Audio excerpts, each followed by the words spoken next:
অসমৰ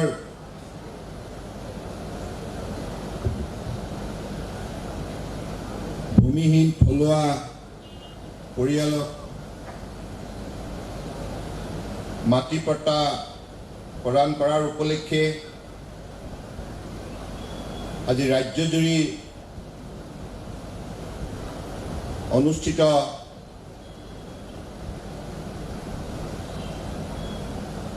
বিভিন্ন সভাত বিভিন্ন জিলাত উপস্থিত থকা মোৰ সতীৰ্থ মন্ত্ৰীসকল, বিধায়কসকল, সাংসদসকল, বিভিন্ন জিলা প্ৰশাসনৰ বিষয়ববীয়াসকল আৰু আজি কেন্দ্ৰীয়ভাৱে মাজুলীৰ বুকুত অনুষ্ঠিত হোৱা এই অনুষ্ঠানত উপস্থিত থকা উত্তৰ কমলাবাৰীৰ সত্ৰৰ মাননীয় সত্ৰাধিকাৰ পৰম পূজনীয় শ্ৰী শ্ৰী জনাৰ্দন দেৱ গোস্বামী প্ৰভু, এই অনুষ্ঠানত উপস্থিত থকা DNPLৰ অধ্যক্ষ ৰূপম গোস্বামী ডাঙৰীয়া, আৰ্ট ফেডৰ উপাধ্যক্ষা শ্ৰীমতী ৰূপা কামান ডাঙৰীয়ানী, দেউৰী অট'নমাছ কাউন্সিলৰ মুৰব্বী মাধৱ দেউৰী ডাঙৰীয়া, বিশিষ্ট সমাজসেৱক শিক্ষাবিদ লোকনাথ কুটুম ডাঙৰীয়া, অসম ক্ৰিকেট এছ'চিয়েশ্যনৰ মাননীয় সভাপতি ৰমেন দত্ত ডাঙৰীয়া, বিশিষ্ট সমাজসেৱক ভুৱন গাম ডাঙৰীয়া, মাজুলী জিলাৰ উপায়ুক্ত বীৰেন কৈৰী ডাঙৰীয়া, আৰক্ষী অধীক্ষক শ্ৰীমতী অৰ্পণা নটৰাজন ডাঙৰীয়া,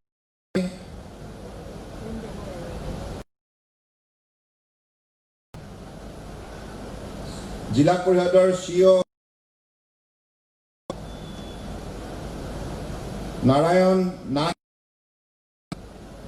আৰু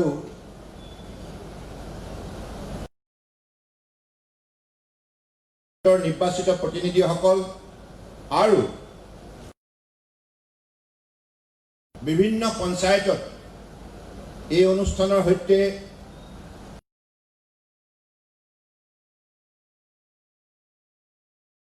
নিৰ্বাচিত প্ৰতিনিধিসকল,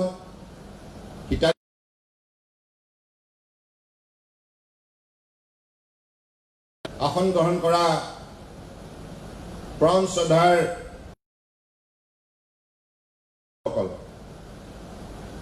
জয় জয়তে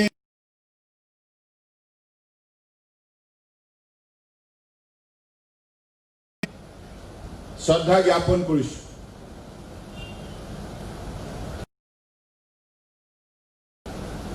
অসম চৰকাৰে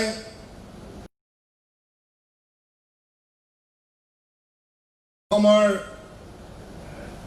থলুৱা জাতি মাটি ভেটি আমি প্ৰতিশ্ৰুতি দিছিলোঁ।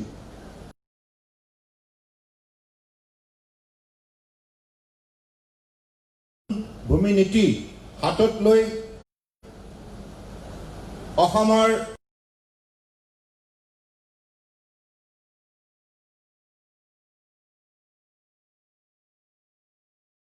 অধিক আজি ভূমিহীন ৰাইজক মাটিৰ পট্টা প্ৰদান কৰাৰ কাম আমি সম্পূৰ্ণ কৰিলোঁ।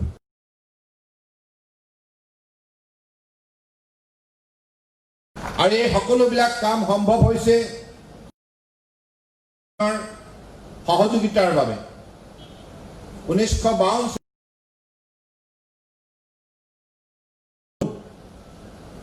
তেতিয়াৰ পৰাই অসমৰ ৰাইজে মাটিৰ পট্টাৰ বিভিন্ন চৰকাৰৰ কাৰ্যকালত দাবী জনাই আহিছিল আৰু সকলোৱে বিশ্বাস কৰে মাটিৰ ওপৰত তেতিয়ালৈকে এটা জাতিৰ অস্তিত্ব ৰক্ষা কৰাটো সম্ভৱ নহয়। সেই জাতিৰ তেতিয়াহ'লে খ্ৰীষ্টীয় সংস্কৃতি জীয়াই থকাটো সম্ভৱ নহয়, অৰ্থাৎ সুৰক্ষিত সম্ভৱ নহয়। সেইবাবে এটা জাতি সত্যটো হৈছে মাটিৰ ওপৰত অধিকাৰ সাব্যস্ত কৰা, আৰু সেইবাবে আমি অসমৰ মাটিৰ পট্টা প্ৰদান কৰি তেখেতসকলৰ স্বাভিমান ৰক্ষা কৰাৰ বাবে কৰিলোঁ।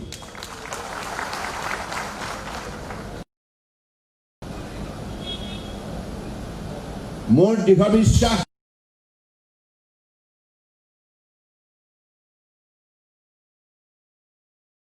লৈ অসমৰ ৰাইজে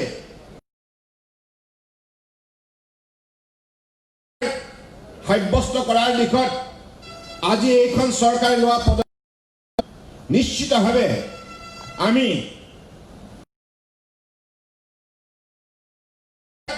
অগ্ৰগতি লাভ কৰিবলৈ সক্ষম হৈছোঁ। কাৰণ অসম আন্দোলনত ৰক্ষা কৰাৰ বাবে আমি গণতান্ত্ৰিকভাৱে শান্তিপূৰ্ণভাৱে আন্দোলন কৰিছোঁ, কিন্তু সেই হিচাপে পৰৱৰ্তী সময়ত বিভিন্ন পদক্ষেপ ল'লে আপোনালোকে জানে। কিন্তু দায়িত্ব লোৱা দিনৰ পৰা অসম চুক্তি প্ৰতিটো দফা আমি কাৰ্যকাৰী কৰাৰ বাবে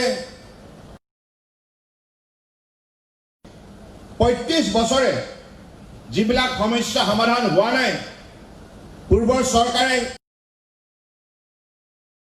কৰাৰ ক্ষেত্ৰত আন্তৰিকতাৰে পদক্ষেপ নোলোৱাৰ বাবে সেই সমস্যাই হৈ আছিল।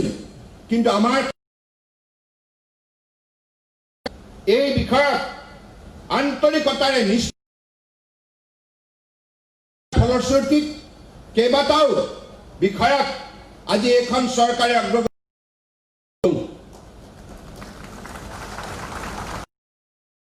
মোৰ আটাইতকৈ ভাল লাগিছে যে আজিৰ দিনটোত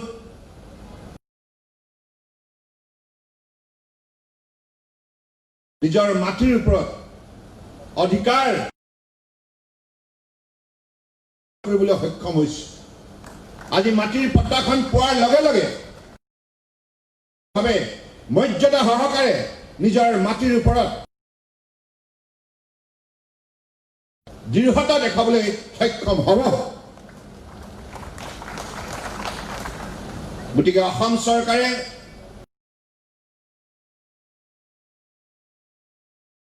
দিনটোৰ পৰাই আমি বিভিন্ন ধৰণৰ উদ্যোগ হাতত লৈছোঁ। অসম চৰকাৰে আৰম্ভণিতেই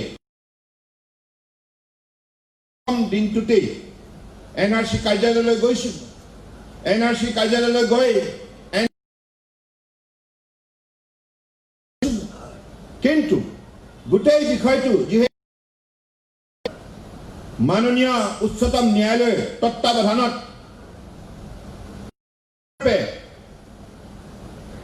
উন্নীতকৰণৰ ব্যৱস্থা আগুৱাই নিয়া হৈছিল, ৰাজ্য চৰকাৰৰ তৰফৰ পৰা যিখিনি ছাপোৰ্ট দিব লাগে সেই ছাপোৰ্টে কেৱল আমি দিব।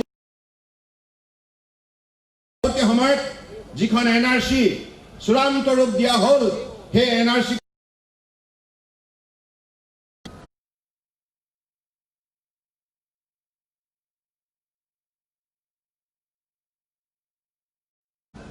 অসমৰ ৰাইজে অভিযোগ তুলিলে ন্যায়ালয়ৰ ওচৰত শপতনামা দাখিল কৰিলোঁ। আমি অসমৰ ৰাইজৰ অভিযোগক দি আমি NRCৰ তালিকাৰ ওপৰত পুনৰ নিৰীক্ষণ কৰাৰ বাবে আমি আবেদন জনালোঁ।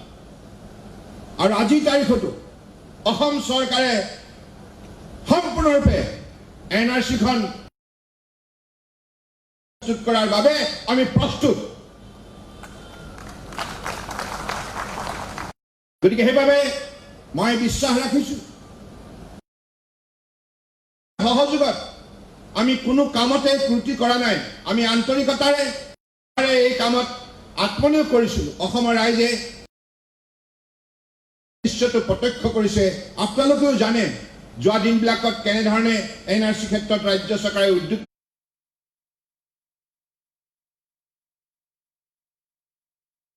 লৈছে ক্লাছ 6ৰ ক্ষেত্ৰতো প্ৰথমবাৰৰ বাবে ৰাষ্ট্ৰীয় পৰ্যায়ত কমিটি গঠন হৈছে সেই কমিটি প্ৰতিবেদন দাখিল হৈছে আৰু সেই প্ৰতিবেদন সেই কমিটিৰ পৰামৰ্শ মতে বৰ্তমান অৱসৰপ্ৰাপ্ত দ্বাৰা কাৰ্যকাৰীকৰণৰ বাবে অসম চৰকাৰে কৰাৰ সিদ্ধান্ত গ্ৰহণ কৰিছে ইয়াৰ উপৰিও বীৰ শ্বহীদসকলৰ প্ৰতি শ্ৰদ্ধাঞ্জলি জনাবৰ বাবে আমি প্ৰতিটো পৰিয়ালক এককালীন 5 লাখ টকাকৈ ইয়াৰ উপৰিও যিসকল গুলিবিদ্ধ তেখেতসকলকো আমি 2 লাখ টকাকৈ এককালীন আৰ্থিক সাহায্য আগবঢ়ালো অসম চুক্তিত যেনেধৰণে আমাৰ তৰফৰ পৰা কোৱা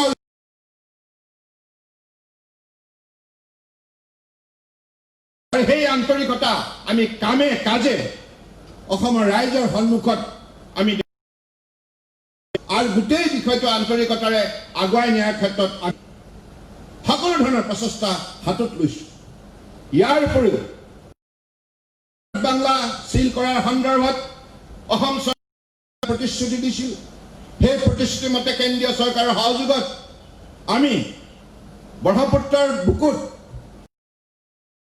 62 কিলোমিটাৰ দৈৰ্ঘ্যৰ সম্পূৰ্ণৰূপে নদীৰ বুকুত ৱাল বা ফেন্সিং নিৰ্মাণ কৰা সম্ভৱ নহয় আৰু সেই সীমাচোৱা সম্পূৰ্ণৰূপে সিল কৰাৰ উদ্দেশ্যে সুদূৰ মাননীয় প্ৰধানমন্ত্ৰী ডাঙৰীয়াৰ নিৰ্দেশত কেন্দ্ৰীয় চৰকাৰৰ মন্ত্ৰীৰ টেকনলজিক্যাল সলিউশন আনি সেই ৰিভাৰাইন এলেকা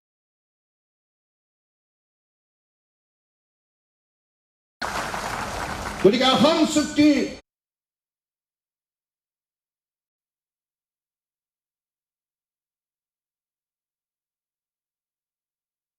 মৌলিক যিকেইটা বিষয় এইখন চৰকাৰে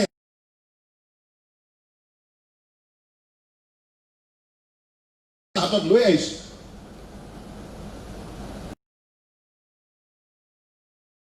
বছৰৰ বাবে আজি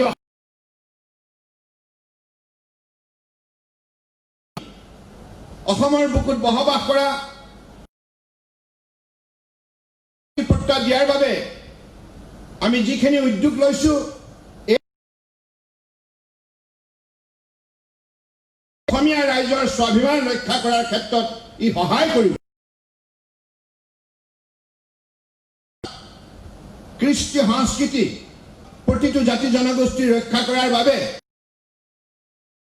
অসম চৰকাৰৰ পৰা লৈ ইয়াৰ সংৰক্ষণ আৰু উন্নয়ন গুৰুত্বপূৰ্ণ পদক্ষেপ লৈছো অসম দৰ্শনৰ যোগেদি 8000টা নামঘৰ সংৰক্ষণ আৰু উন্নয়নৰ বাবে প্ৰতিখন সত্ৰ টকাকৈ আৰ্থিক সাহায্য আগবঢ়োৱাৰ উপৰিও সত্ৰৰ মাটি বেদখল মুক্ত কৰাৰ আমি বিভিন্ন ধৰণৰ উল্লেখযোগ্য পদক্ষেপ কৰি আহিছোঁ কাৰণ নামঘৰ এই পবিত্ৰ স্থানৰ সংৰক্ষণ হলেহে আমাৰ কৃষ্টি সংস্কৃতি কৰিব ইয়াৰ উপৰিও আঁচনিৰ যোগেদি বিভিন্ন অসমৰ বুকুত থকা জাতি জনগোষ্ঠীৰ ভাষা যাতে সুৰক্ষিত হয় তাৰ বাবে অসম সাহিত্য সভাকে ধৰি সাহিত্য সভা আমি এককালীন অসম সাহিত্য সভাক 10 কোটি বড়ো সাহিত্য সভাক 5 কোটি বাকী সাহিত্য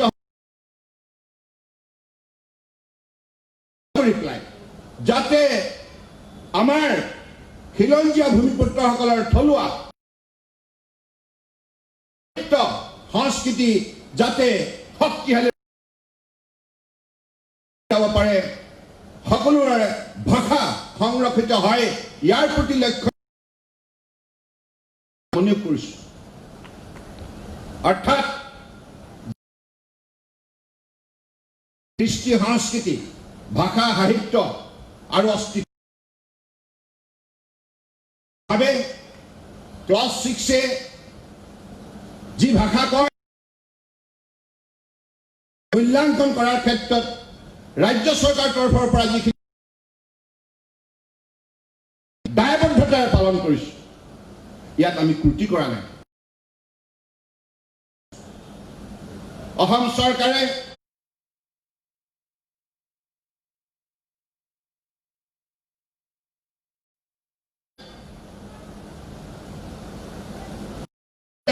চনত আমি বিজেপি মিত্ৰজোঁটৰ চৰকাৰখনে দায়িত্ব লৈ আমি এটি কথা কৈছিলো যে দুৰ্নীতিমুক্ত অসম নিৰ্মাণ কৰাৰ বাবে কেৱল ভাষণ দিলে নহব, দুৰ্নীতিৰ বিৰুদ্ধে সততাৰে অভিযান চলাব লাগিব। কাৰণ দুৰ্নীতিৰ বিৰুদ্ধে ভাষণ দি হাত চাপৰি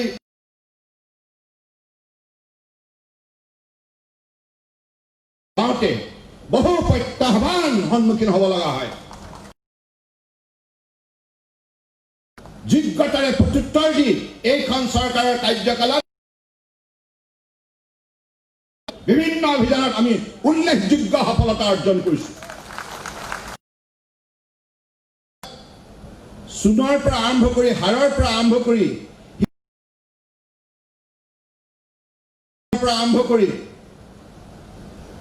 আৰু আত্মসাৎ কৰাৰ বিষয়ৰ পৰা আৰম্ভ কৰি বিভিন্ন তেখেতসকলে কৰা দুৰ্নীতিৰ বিৰোধী অভিযান চলাই আমি উল্লেখযোগ্য সফলতা অৰ্জন কৰিছো।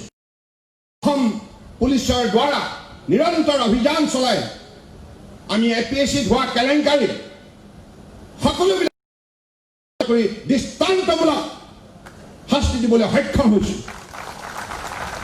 কিন্তু এতিয়া কংগ্ৰেছৰ মই দেখিছো মতে তেখেতসকলে আন্দোলন কৰিছে, আমাকে আঙুলি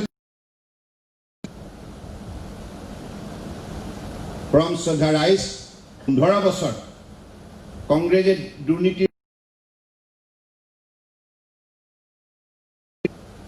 কোনটো দুৰ্নীতিৰ বিৰুদ্ধে অভিযান চলাই তেখেতসকলে আয়ত্ত কৰি দৃষ্টান্তমূলক শাস্তি দিলে। আমাৰ কাৰ্যকালত IAS অফিচাৰ, বন বিভাগৰ বিষয়াই হওক আৰু APSC 62 গৰাকী অফিচাৰে হওক,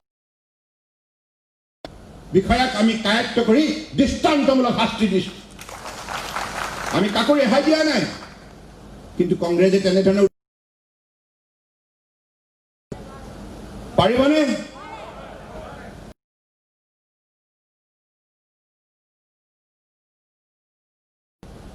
দুৰ্নীতি আছিল তেখেতসকলৰ চৰকাৰ চলোৱা নীতি।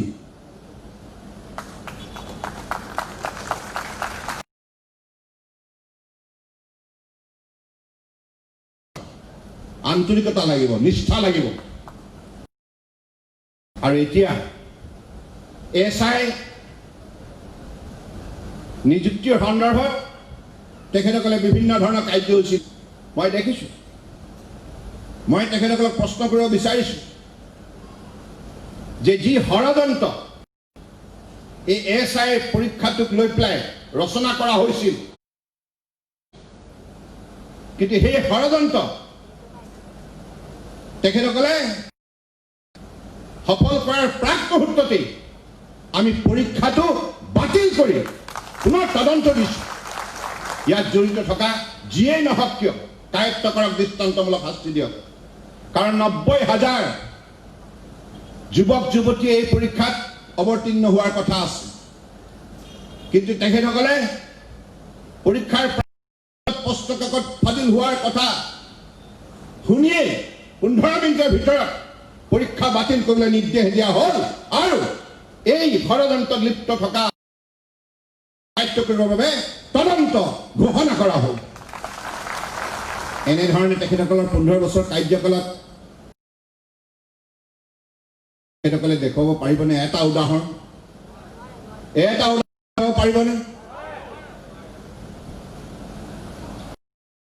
এইখন চৰকাৰে স্বচ্ছ আৰু নিকা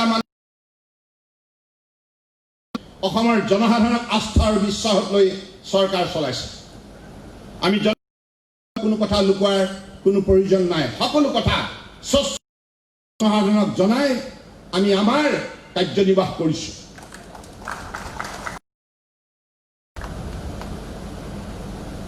গতিকে কংগ্ৰেছে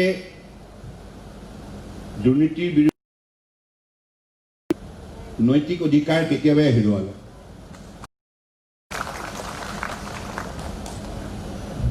গতিকে ৰাইজ ভাৰতীয় জনতা পাৰ্টীৰ নেতৃত্বত যিখন চৰকাৰ চলিছে, এইখন চৰকাৰে উঠি অহা ছাত্ৰ ছাত্ৰীসকলৰ বাবে মেধাভিত্তিক প্ৰতিটো পৰীক্ষা স্বচ্ছ আৰু নিকা হয়, তাৰ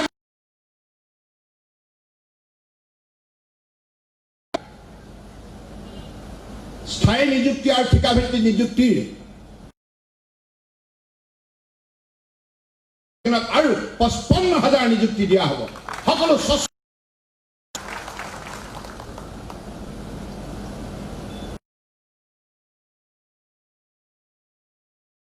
অনুষ্ঠিত হ'ল, টকা পইচাও লেনদেন হ'ল, নিযুক্তিও পালে আৰু কামো কৰি আছিল।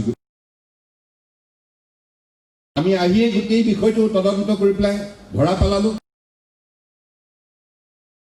সেই দৃশ্যপটটো নীৰৱে তেখেতসকলে উপভোগ কৰিলে আৰু অংশীদাৰো হ'ল সেই দুৰ্নীতি। যে তেখেতসকলৰ যদি দুৰ্নীতিৰ বিৰুদ্ধে যদি তেখেতসকলৰ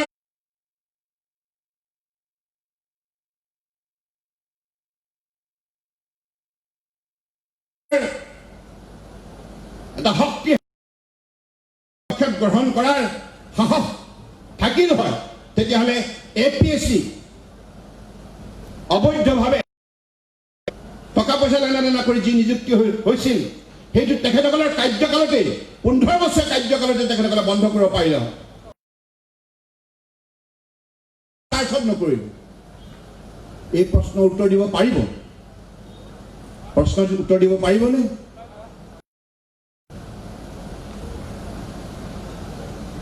গতিকে দুৰ্নীতিৰ বিৰুদ্ধে অভিযান চলাব লগা হ'লে সতৰ্কতা লাগিব। গতিকে এইখন চৰকাৰে আগন্তুক দিনত কাম জনসাধাৰণৰ স্বাৰ্থত কৰাৰ বাবে আমি আৰম্ভণিৰ পৰাই যি পদক্ষেপ গ্ৰহণ কৰি অব্যাহত ৰাখিম। ফ্ৰম শ্ৰদ্ধা ৰাইজ, আজি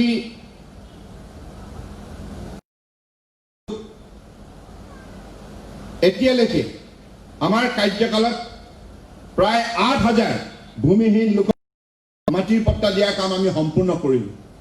মই যোৱাকালি উপায়ুক্তক কৈছোঁ, ইয়াতে ক্ষান্ত থাকিলে নহ'ব, মাজুলীৰ ভূমিহীন ৰাইজক আৰু মাটিৰ পট্টা দিব লাগিব। কৈছে অহা 2 মাহৰ ভিতৰত আৰু 5,000 মাটিৰ পট্টা দিয়াৰ ব্যৱস্থা কৰা হ'ব, যাতে মাজুলীৰ ৰাইজ মাটিৰ পট্টা পোৱাৰ পৰা যাতে কোনো বঞ্চিত নহয়, সন্মান সহকাৰে প্ৰতিটো পৰিয়াল যাতে জীয়াই থাকিব পাৰে, প্ৰাপ্য অধিকাৰ যাতে ভোগ কৰিব পাৰে। কাৰণ মাজুলীৰ স্বাভিমান অসমৰ স্বাভিমান। মাজুলীৰ বুকুত ইমান অসমৰ মান সন্মান ইয়াত সম্পূৰ্ণৰূপে নিহিত হৈ আছে, যাক অসমৰ ৰাইজ গৌৰৱ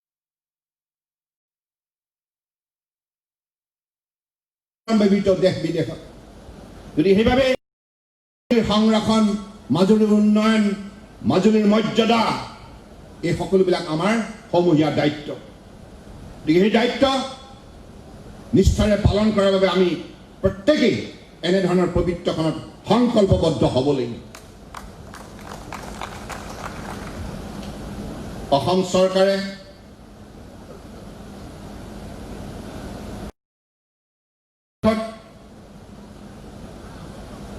আমাৰ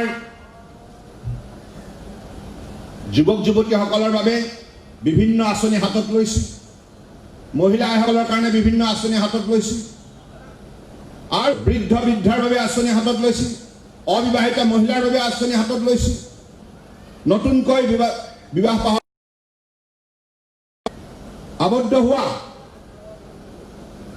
কন্যাসকলৰ বাবে আঁচনি লৈছে।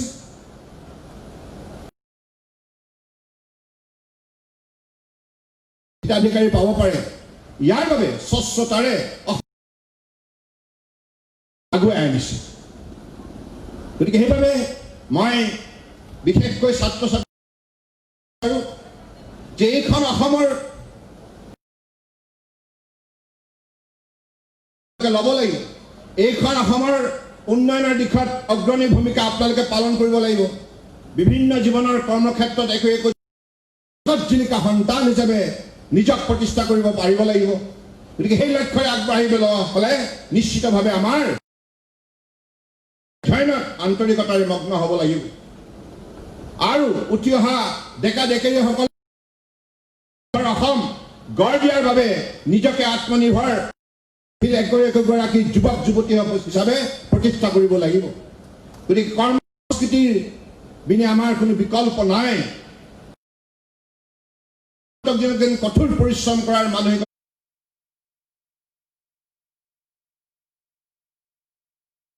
সকলোৱে অটুট ৰাখে। মই আশা ৰাখিছোঁ আজি এই পঞ্চায়তত উপস্থিত থকা পৰম শ্ৰদ্ধা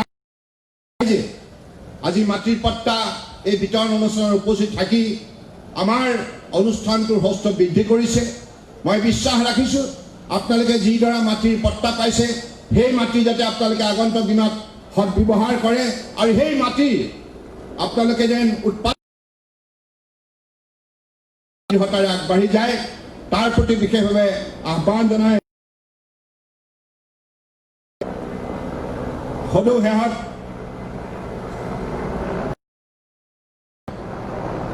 ৰাইজ,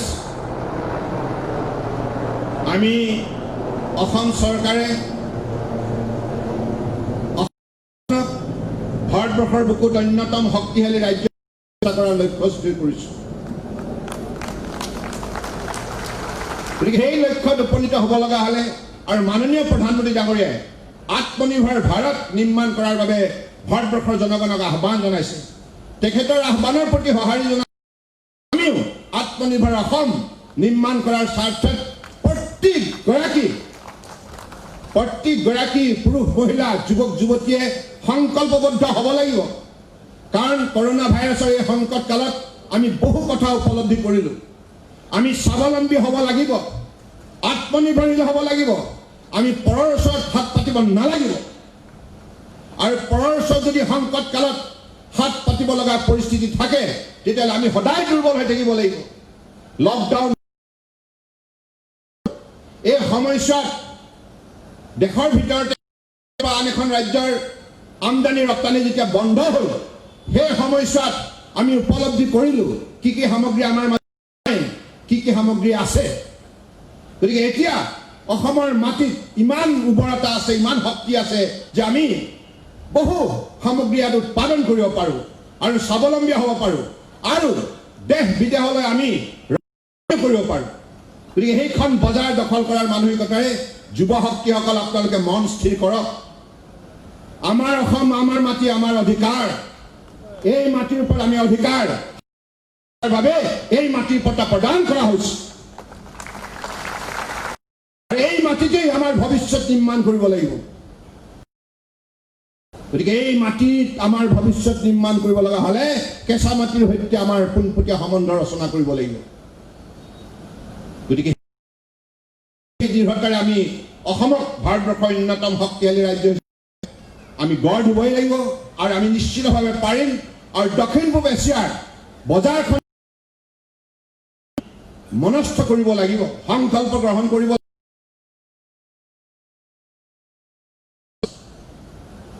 গতিকে এই মানৱ সম্পদ যাতে অপচয় নহয়, বিভিন্ন যাতে জিলিকি উঠে, ইয়াৰ বাবে আমি সকলোৱে যদি উচিত ইয়াৰ প্ৰয়াস কৰোঁ, বিজ্ঞান প্ৰযুক্তিৰ আশ্ৰয় লৈও সহায় লৈও আমাৰ অগ্ৰগতিৰ ক্ষেত্ৰত ক্ষিপ্ৰতা বৃদ্ধি কৰোঁ, তেতিয়া নিশ্চিত হয় জাকত জিলিকা অসম হিচাপে ভাৰতবৰ্ষৰ বুকুত প্ৰতিষ্ঠা লাভ কৰিব পাৰিব। এই কথা নিশ্চিত। এইখন চৰকাৰে বৰাক ব্ৰহ্মপুত্ৰ পাহাৰ অসমীয়া সমাজখনৰ বাবে দায়বদ্ধতাৰে দায়িত্ব সহকাৰে কাম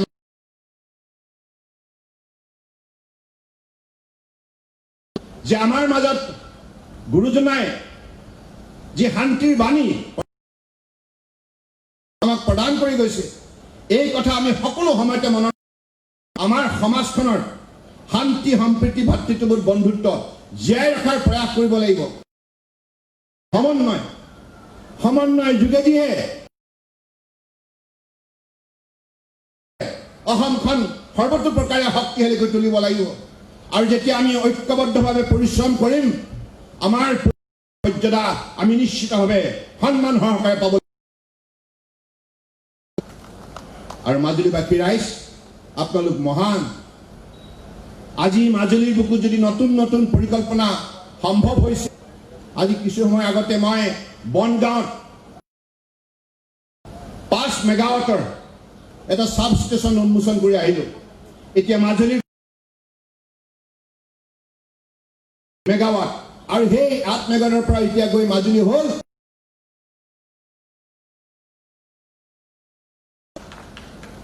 যাতে মাজুলীৰ সকলো সময়তে পোহৰ পাব পাৰে, ইয়াৰ বাবে লোৱা হৈছে। ইয়াৰ উপৰিও সৌৰ শক্তি উৎপাদনৰ প্ৰকল্প এতিয়া আৰম্ভ হ'ব,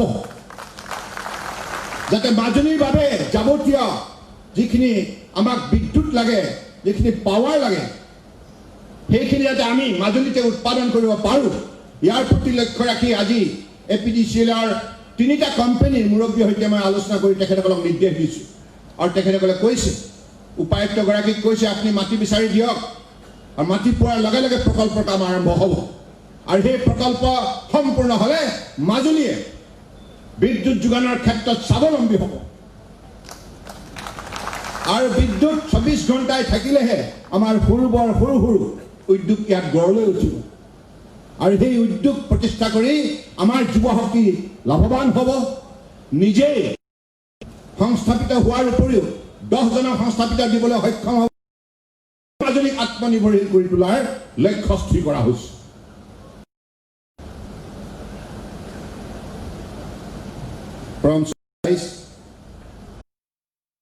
আপোনালোকে বহুত মৰম দিছে। মই আপোনালোকৰ মৰমৰ মূল্য কেনেকৈ দিম মই নাজানো, কিন্তু আজি যদি মাজুলীত পৰিৱৰ্তন হৈছে, কিছু কাম হৈছে, একমাত্ৰ ইয়াৰ বাবে আপোনালোকে ধন্যবাদৰ পাত্ৰ। মই যদি মই কিছু কাম কৰিবলৈ সক্ষম হৈছোঁ, ইয়াৰ বাবে আপোনালোকে মোক মনোবল দিছে, আশীৰ্বাদ দিছে, সহযোগিতা আগবঢ়াইছে। গতিকে সেইবাবে পৰম শ্ৰদ্ধাৰ মাজুলীবাসী ৰাইজ, আপোনালোক মহান। আৰু আপোনালোকে সদায় মাজুলীত মিলাপ্ৰীতিৰে থাকিব, আৰু মিলাপ্ৰীতিৰে থাকি কঠোৰ পৰিশ্ৰমৰ যোগেদি এই মাজুলীৰ শক্তি, মৰ্যাদা, সম্পদ বৃদ্ধি কৰে, সেইখিনি মই আপোনালোকৰ ওচৰত আহ্বান। আজি এই সভাত পৰম পূজনীয় জনাত যিখিনি কৃতাৰ্থ কৰিলে, মই তেখেতকো গভীৰ প্ৰণিপাত যাচি শ্ৰদ্ধা জনাইছোঁ। তুলিকা শইকীয়া ইমান সুন্দৰ, ভূপেন দাই গোৱা মাটিৰ মূল্য, মাটিৰ সন্দৰ্ভত ইমান সুন্দৰ ৰূপত গীতেৰে আজি তুলিকাই অকণমানি ছোৱালী, তাইক মই আশীৰ্বাদ দিছোঁ, ভগৱানে তাইক আৰু শক্তি দিয়ক, আৰু আপোনালোকে আশীৰ্বাদ দিয়ক। এইখিনি কথা গ্ৰহণ কৰা সকলো জনপ্ৰতিনিধি আৰু ৰাইজক, লগতে আজি মূল কেন্দ্ৰত উপস্থিত থকা সকলোৰে প্ৰতি শ্ৰদ্ধা আৰু কৃতজ্ঞতা জনাই মোৰ বক্তব্য সামৰিলোঁ। ধন্যবাদ। জয় আই অসম, জয় হিন্দ।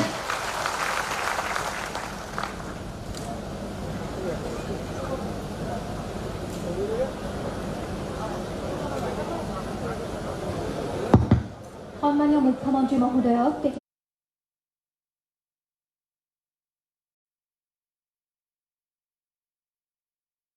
মূল্যবান বক্তব্যৰ বাবে ধন্যবাদ জ্ঞাপন কৰিছোঁ। আমি আগবাঢ়িছোঁ, আমি অপেক্ষা কৰি থকা সেই মুহূৰ্তটিলে আজি ৩,৬০১টা পৰিয়াললৈ আগবঢ়োৱা হ'ব ভূমি পট্টা। প্ৰথমে এইখন মঞ্চত ৩০জন হিতাধিকাৰী প্ৰদান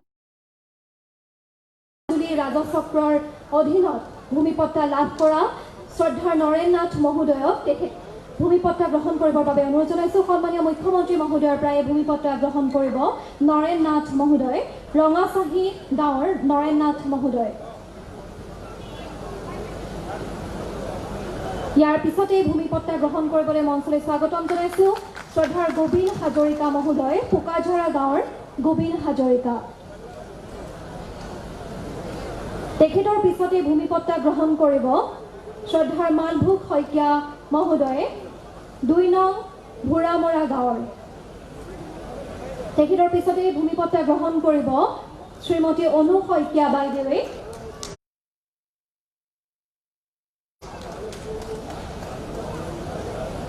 অনু শইকীয়া বাইদেউ ভূমি পট্টা গ্ৰহণ কৰিবৰ বাবে অনুৰোধ জনাইছোঁ। তেখেতৰ পিছতে ভূমি পট্টা গ্ৰহণ কৰিবৰ বাবে মঞ্চলৈ স্বাগতম জনাইছোঁ শ্ৰদ্ধা ৰমেন দত্ত মহোদয়, গড়মূৰ সত্ৰৰ ৰমেন দত্ত মহোদয়। ৰমেন দত্ত মহোদয়ৰ পিছতে ভূমি পট্টা গ্ৰহণ কৰিব শ্ৰদ্ধাৰ দিলীপ দলে মহোদয়, চিলাকলা চাপৰি দিলীপ দলে। তেখেতৰ পিছতে ভূমি পট্টা গ্ৰহণ কৰিবলৈ অনুৰোধ জনাইছোঁ শ্ৰীমতী মণিমালা শৰ্মা মহোদয়া, মণিমালা শৰ্মা মহোদয়া।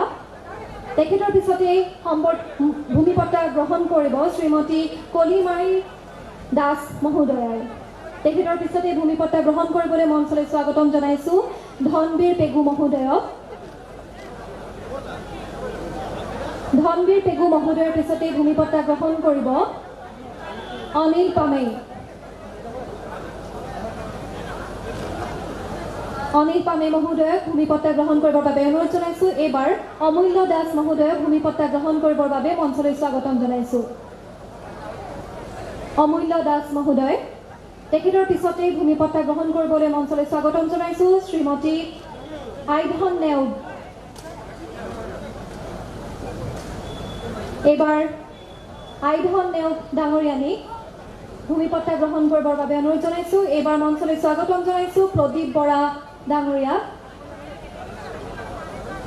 প্ৰদীপ বৰা ডাঙৰীয়াৰ পিছতে ভূমি পট্টা গ্ৰহণ কৰিবলৈ মঞ্চলৈ স্বাগতম জনাইছোঁ ৰমেন বৰা ডাঙৰীয়াক। ৰমেন বৰা ডাঙৰীয়াৰ পিছতে ভূমি পট্টা গ্ৰহণ কৰিব চন্দা বৰা ডাঙৰীয়াই। এইবাৰ উজনি মাজুলীৰ ৰাজচক্ৰ অধীনত ভূমি পট্টা গ্ৰহণ কৰিবৰ বাবে মঞ্চলৈ স্বাগতম জনাইছোঁ ৰঘুনাথ দলে ডাঙৰীয়াক। তেখেতৰ পিছতে ভূমি পট্টা গ্ৰহণ কৰিব শ্ৰী উপেন সোণোৱাল ডাঙৰীয়াই। উপেন সোণোৱাল ডাঙৰীয়া।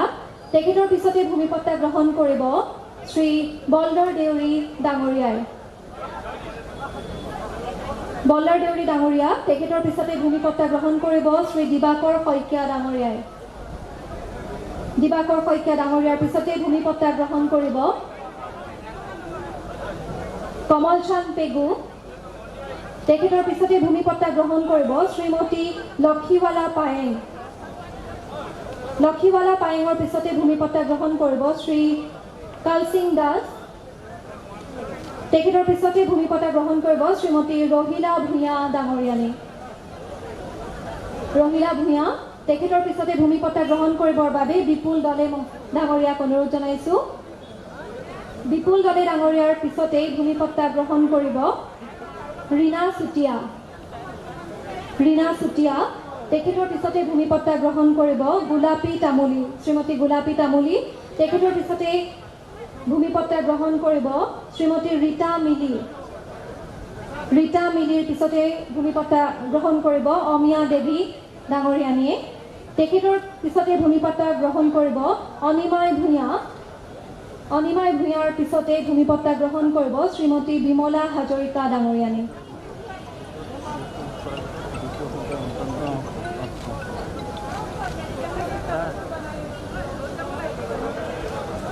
ধন্যবাদ জ্ঞাপন কৰিছোঁ। আজিৰ এই অনুষ্ঠানৰ শলাগৰ কৰাই আমি সকলোলৈ আগবঢ়াইছোঁ অসমৰ সন্মানীয় মুখ্যমন্ত্ৰী শ্ৰদ্ধাৰ সৰ্বানন্দ সোণোৱাল মহোদয়কে প্ৰমুখ্য